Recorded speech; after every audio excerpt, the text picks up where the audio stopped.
booties for black girl nerds.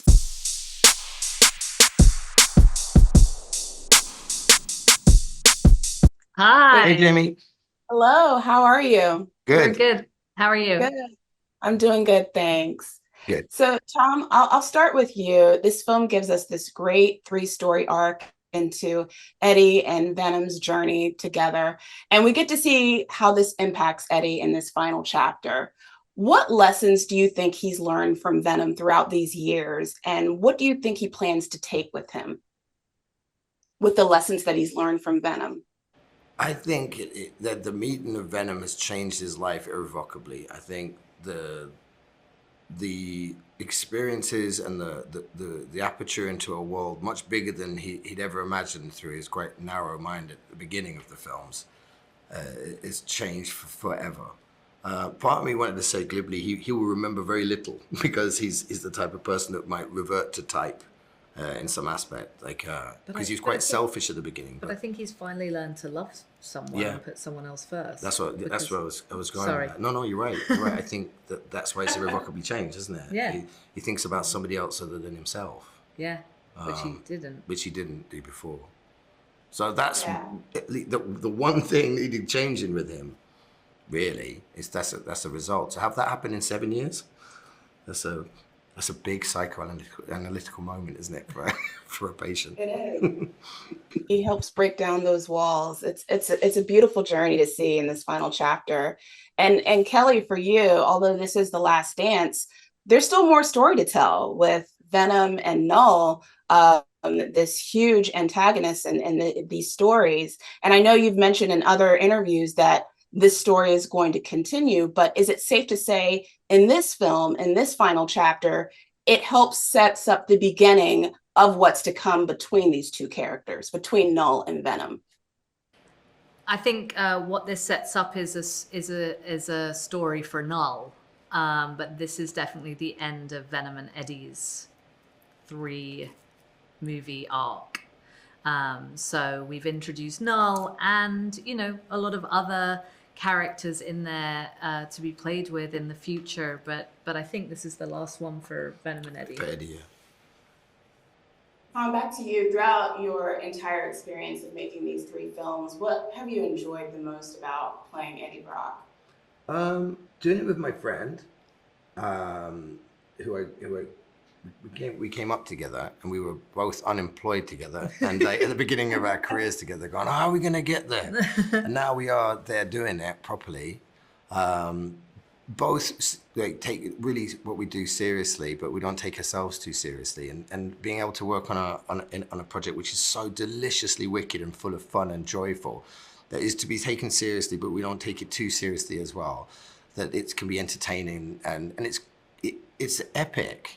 We have so much support from the studio to play creatively and develop with a much beloved IP and with the fandom and fan lore with Marvel and Venom and the comics, through to those that have never even been introduced or knew anything about comic books. It's been a joy having that responsibility and that much fun creatively at this level with my friend, having come from a pub theater and a video store. Yeah. It's cool. It's really cool. But it's really, magical, really, isn't it? It's like a once in a lifetime thing. And it's been cool for fans to watch these I hope films so. throughout the year. Kelly, back to you. The literal last dance scene with Venom was pretty hilarious to me. I like how we insert that metaphor literally into the film. What led you to create that moment with Venom and Mrs. Chen? Well, we love Peggy Lou, who plays Mrs. Chen, and she's, a massive fan favorite. So we knew she had to come back, but I really wanted to take her out of her store and put her and glam her up and have her have a fantastic and fantastical sequence in the movie, and it just felt right. Venom and Mrs. Chen have their own kind of funny relationship with each other. He loves Mrs. Chen, and so I wanted them also to have their kind of last special moment together before we head into that final act. And for me, it just sort of felt like a fun interlude in the movie for everybody. It fits well. I just like seeing that, you know, you put a literal last dance into the film. Yeah. So it was great. Well, thank you so much for taking the time to speak to Black Girl Nerds. I really appreciate the conversation. All the best to you guys on your journey. Thank you so much. Thank you so much for taking the time to speak with me. I appreciate it. Pleasure. Thank you. So, yeah, Chiwetel, I'll start with you. General Taylor is very militaristic, and he doesn't prioritize science the way Dr. Payne does, even resorting to calling her colleagues weird at times. What's the subtext there? Does he feel like he's better than the scientists that he works with? It's General Strickland, yes, I think that is the answer. That he does feel that he feels that the military, I think the military part of this complex is the authority, you know, and everything has to kind of run underneath this sort of militaristic way of doing things and of operating. And they need the science part of it, because obviously they're dealing with these aliens, they're trying to understand these aliens. They need it on a kind of, I suppose they need it on a biological level, but also a chemical, physical level. They need all of the kind of input of the science people. But he's very questioning about it. He's very questioning about where it impinges on his territory. And I think in some ways in the film, he's proved to be kind of right about some of that, you know, that the the sort of obsessional quality of the science side of everything actually sometimes creates instability, some of which is dangerous, some of which has, you know, difficult consequences. So it was very interesting for me to play somebody who, you know, at first blush, you know, you look at it and you think, you know, that he's going to be very stringent, rigid, military guy, and, you know, very kind of hard edges. And actually, as you go into the story, all of those things are true, but he also has, you know, an emotional quality. He is also deeply passionate about the people around him. He cares about humanity. He has all those kind of other elements to him. So it sort of lifts in an interesting way. And I think that dynamic then with Dr. Payne becomes quite interesting. Yeah, I love his journey throughout the film, and how we do see a shift in his journey and even in his personality and character arc throughout. And General Strickland, thank you for correcting me on that. Juno, for you, Dr. Payne, on the other hand, she is willing to risk it all in the name of science. Why do you think she's willing to risk so much for the sake of her work?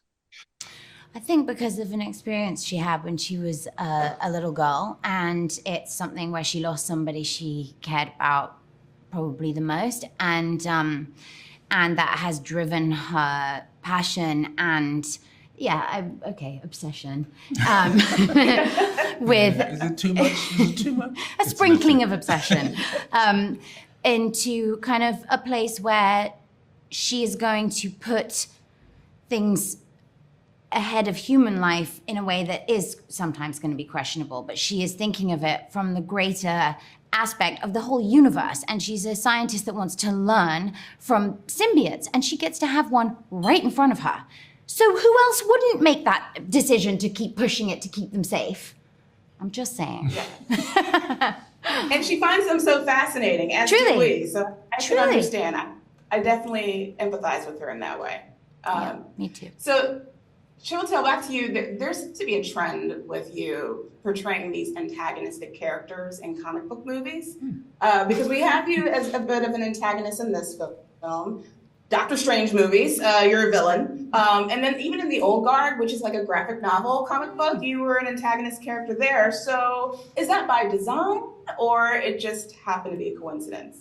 It's interesting. I think that these characters, I think, because I don't necessarily, I mean, I understand what you're saying, but I don't necessarily see them as villains exactly, you know, because I think that it's, I think there's always something more complex going on, you know, and that's what attracts me. It's that this idea of like, well, what is this sort of layering? You know, how do we judge like people and where they're and what motivates them? You know, Yeah. and I think with all of these characters, there's so much that is sort of happening, you know.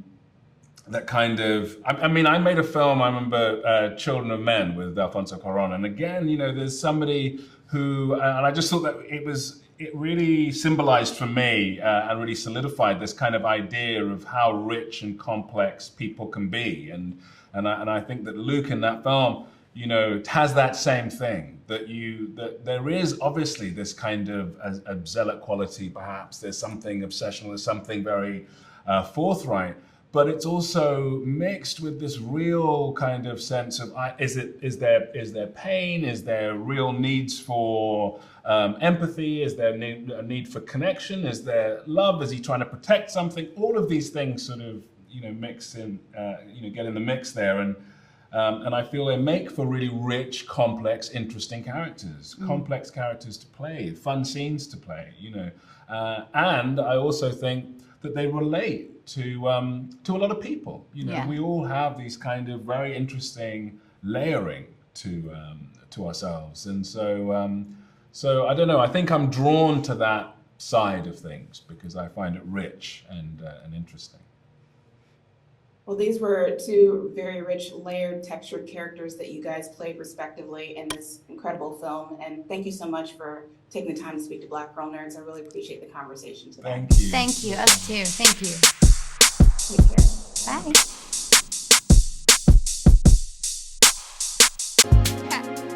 Better shake your booties for Black Girl Nerds. Better shake your booties for Black Girl Nerds.